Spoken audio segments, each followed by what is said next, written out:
Famous. ಯಾಕೆ ಅಡ್ಡ ಸಿಗ್ತಾರೋ ಈ ಲೇಡೀಸು. ಯಾರಾನ ಜೋರಾಗಿ ಹೇಳ್ರಮ್ಮ ಕೋರಸು.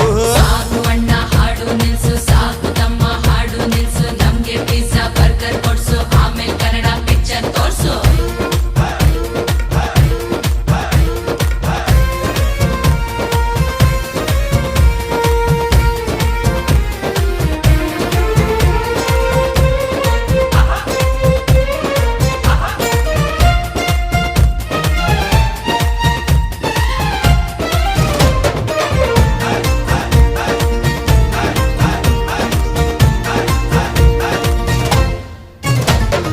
ಗೆಜ್ಜೆ ಸದ್ದು ಬಂದ್ರೆ ನಾವು ಡೀಸೆಂಟ್ ಆಗೇ